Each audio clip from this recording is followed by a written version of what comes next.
바울이 회당에 들어가 석 달 동안 담대히 하나님 나라에 관하여 강론하며 권면하되 어떤 사람들은 마음이 굳어 순종하지 않고 무리 앞에서 이 도를 비방하거늘 바울이 그들을 떠나 제자들을 따로 세우고 두란노 서원에서 날마다 강론하니라.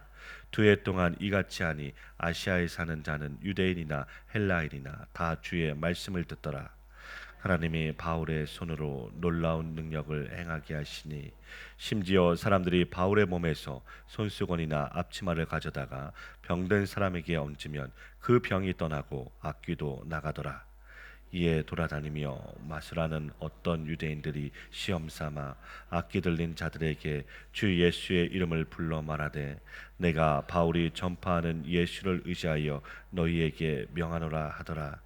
유대의 한 제사장 스게와의 아들 스게와의 7 아들도 이 일을 행하더니 악귀가 대답하여 이르되 내가 예수도 알고 바울도 알거니와 너희는 누구냐 하며 악기 들린 사람이 그들에게 뛰어올라 눌러 이기니 그들이 상하여 벗은 몸으로 그 집에서 도망하는지라.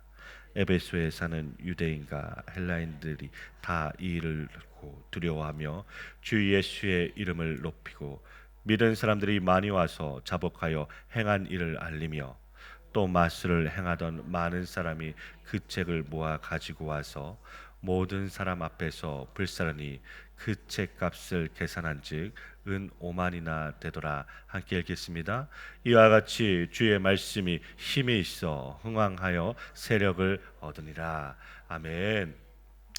오늘 말씀을 통해서 본 사도 바울의 본격적인 에베소 사역 역시 회당에서부터 시작됨을 봅니다.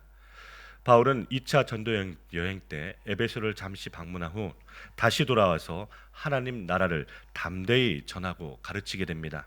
사도행전을 거룩한 누가는 특별히 오늘 말씀 8절 말씀을 통하여 석 달 동안이라는 정확한 시간을 말하고 있습니다. 석 달 동안 끊임없이 변론하고 강론하였지만 유대인들의 반응은 갈라지게 됩니다. 회당 유대인들 중 일부가 마음을 굳게 하며 바울의 가르침을 따르지 않고 무리 앞에서 공개적으로 바울과 그가 전한 도를 비방한 것입니다. 오늘 본문은 크게 두 단락이 됩니다. 첫째로 8절부터 10절 말씀에 보시면 제자들을 따로 세우는 것입니다. 바울 사도가 회당에 들어가 하나님 나라를 증거합니다. 회당이란 유대인들이 모이는 것입니다. 얼마나 하나님과 율법에 대하여 충성스러웠으면 이방인의 땅에서 회당을 지어놓고 하나님을 섬기고 있었겠습니까? 이러한 회당에서 바울 사도가 3개월을 하나님 나라에 관하여 증거합니다. 그런데 어떤 사람들은 마음이 굳어 순종치 아니하고 이 도를 비방하는 것입니다. 이 도란 바로 바울 사도가 증거한 하나님의 복음입니다. 그러나 마음이 굳어 복음에 순종하지 아니하고 오히려 비방한다는 것입니다. 그러자 바울 사도가 그들을 떠나서 복음을 받는 자들을 따로 세우고 강론하고 있습니다. 3년을 날마다 두란노 서원, 두란노 학당에서 강론한 것입니다.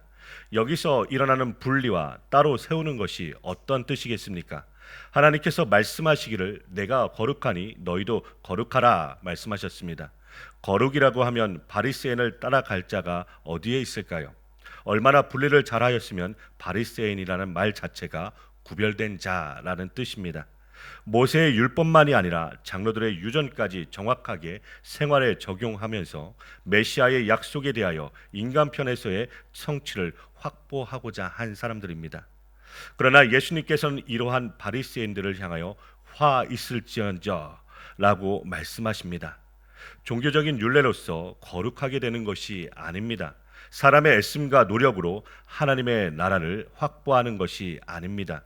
그러므로 예수님을 믿는다는 것은 자기 스스로 거룩하게 분리시키는 것이 아니라 성령님의 주도하에 분리가 일어나는 것입니다.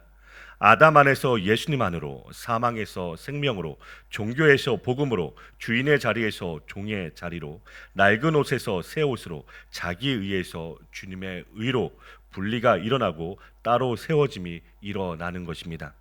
이러한 분리와 따로 세워짐이란 예수님의 사역에서 여실히 드러나는 것입니다. 예수님의 말씀을 듣는 자들이 두 편으로 나뉘어지듯이 바울 사도의 복음을 듣고서도 두 편으로 나누어지는 것입니다. 그러므로 복음을 듣고서 모두 믿는 것이 결코 아니라는 것이죠. 믿는 자들도 있고 믿지 아니하는 자들도 있는 것입니다. 사도행전 28장 27절부터 28절을 제가 읽겠습니다. 이 백성들의 마음이 우둔하여져서 그 귀로는 둔하게 듣고 그 눈을 감았으니 이는 눈으로 보고 귀로 듣고 마음으로 깨달아 돌아오면 내가 고쳐줄까 함이라. 그런즉 하나님의 이 구원을 이방인에게로 보내어진 줄 알라. 그들은 그것을 들으리라 하더라. 아멘. 이 말씀이 사도행전의 결론입니다. 바울 사도가 복음을 증거하여도 믿는 자도 있고 믿지 아니하는 자도 있습니다. 이런 모습이 사도행전의 끝만이 아니라 이 세상의 끝날까지 이렇게 될 것이라는 것입니다. 우리 둘째로 희한한 일들이 일어나는 것입니다. 오늘 말씀 11절부터 16절 말씀입니다. 바울 사도의 손수건이나 앞치마를 가져다가 병든 사람에게 얹으니 병이 낫고 악귀도 떠나가는 것입니다. 그러자 돌아다니며 마술하는 유대인들도 시험적으로 악기 들린 자들에게 주 예수의 이름을 불러 말하며 바울이 전파하는 예수를 빙자하여 너희를 명하노라고 하는 것입니다. 그런 자들 중에 유대인의 제사장 스게와의 7 아들도 이렇게 하는 것입니다. 그러자 그 악기들이 무엇이라고 합니까? 예수도 알고 바울도 아는데 너희는 누구냐 하며 달려드니 그들이 상하여 벗은 몸으로 도망간 것입니다. 바울 사도가 희한한 능력을 행한 것은 자기가 하고 싶어서 한 것이 아닙니다. 종으로서 시킨 것을 그냥 한 것뿐입니다. 이 일 후에 손수건이나 앞치마를 가지고 다니면서 병자들 위해 계속하여 놓지 않았습니다. 그때그때 주님이 시키시는 대로 하는 것이 바울의 모습입니다. 자기의 이름이나 명예를 위한 것이 아닙니다. 그러나 제사장의 아들들은 이러한 바울의 기적과 능력을 이용하고자 한 것입니다. 자기들도 예수의 이름을 부르면 그렇게 될 줄 알았습니다. 그러나 오히려 그들에게 당하고 말았습니다. 바울 사도는 자신의 주인이 아닙니다. 자기는 이미 죽은 자요 또한 날마다 죽는 자라고 말하고 있습니다. 그러므로 자기 마음대로 하는 사람이 아니라 주님의 종으로서 사는 것입니다. 그러므로 그에게서 희한한 능력이 나오더라도 그것을 가지고 자기의 능력을 자랑하고 증거하는 것이 아니라 오히려 자기의 부족과 연약을 자랑하는 것입니다. 이것이 분리된 자의 모습입니다. 심지어 그러한 희한한 능력을 가지고 있으면서도 자기의 질병은 고치지 못하였습니다. 자기의 육체의 가시를 인하여 3번이나 간절히 하나님께 간구하였습니다. 이 육체의 가시를 어떤 사람은 안질이라고도 하고 어떤 사람은 간질로 보기도 합니다. 갈라디아서 말씀해 보면 자신의 육체의 사람들이 보면 시험이 들 만한 것이 있음에도 불구하고 자기를 하나님의 천사처럼 예수님처럼 대접하였다는 말씀이 기록되어 있습니다. 그러므로 바울 사도의 육체를 보면 시험에 들 만한 질병이 있었다는 것입니다. 만약 간질이라면 자기의 손수건만 가져놓아도 병이 나을 텐데 정작 자기 자신은 설교하다가 입에 거품을 물고 벌벌 떨며 쓰러진다면 무슨 은혜가 되겠습니까? 그러나 주님은 내 은혜가 내게 족하다고 말씀하십니다. 이것은 결국 바울 사도의 능력이나 유명함을 드러내는 것이 아니라 구원의 능력이 주님의 손에 있음을 보이는 것입니다.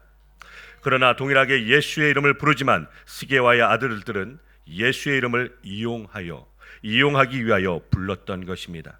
믿지도 아니하면서 예수의 이름을 불렀던 것입니다. 거라사에 어떤 사람이 귀신이 들려 사람들이 제어를 하지 못하였습니다. 그런데 이 사람 안에 들어있던 귀신이 먼저 예수님을 알아보고서 우리를 벌써 멸하려고 오셨나이까 하면서 귀신들이 먼저 알아보는 것입니다. 이러한 일이 일어나고 나서 믿는 자들이 나와서 마술책들을 불에 태워버립니다. 이러한 마술사들이 사용하는 책들은 너무 비싸서 은돈 하나가 노동자 하루 품삯이 되는데 은 5만이라면 엄청난 양의 책들을 불살라 버린 것입니다. 지금까지 마술을 하면서 주술적으로 신의 이름을 불러가며 행하던 일을 버린 것입니다. 그러자 하나님의 말씀은 더욱 흥황하여 세력을 얻어가는 것입니다. 오늘 우리가 예수님의 이름을 부르고 살고 있습니다. 하나님을 아버지라 부르고 있습니다. 그런데 도대체 무엇을 목표로 부르고 있는 것입니까? 이 세상이나 세상에 있는 것들에게서 하나님의 뜻대로 거룩하게 분리되기 위하여 주님을 부르고 있습니까? 그러나 이와 반대로 세상이나 세상에 속한 것들을 더 가지기 원하여 주여 주여 부른다면 아직도 분리가 되기는커녕 하나님 나라보다 이 세상을 더 사랑하는 사람일 것입니다. 돼지떼 2,000마리가 물에 빠져 죽어버리자 그 동네 사람들이 예수님을 그 마을에서 떠나가기를 요청하였습니다. 그러나 에베소 사람들은 은 5만이나 나가는 마술책을 불살라 버린 것입니다. 주님을 만난 기쁨이 그것을 능가하는 것입니다. 오늘 우리 안에도 이러한 분리와 따로 세움이 일어나기를 간절히 소원하며 기도드립니다. 거룩하신 하나님, 주님의 은혜가 오늘 우리 삶 속에 가득히 넘쳐나길 기도드립니다.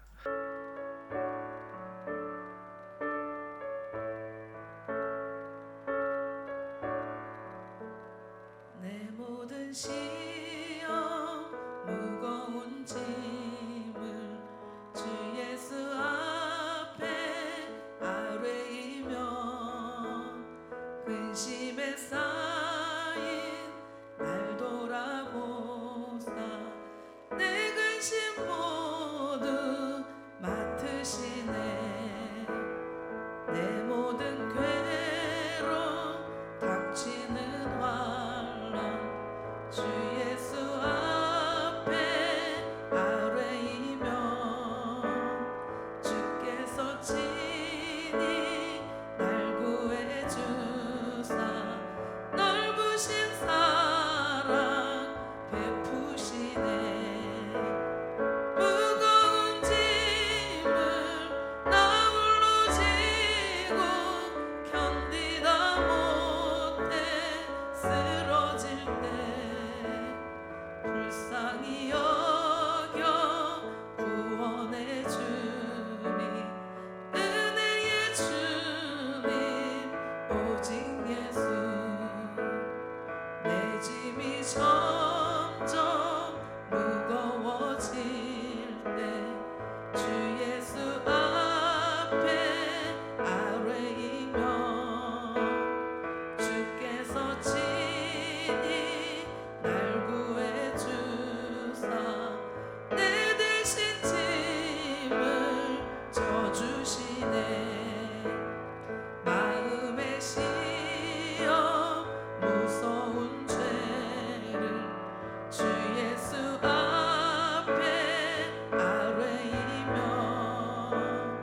예수는 나의 능력이 되사 세상을 이길 힘 주시네. 무거운 짐을 나 홀로 지고 견디다 못해 쓰러질 때 불쌍히 여겨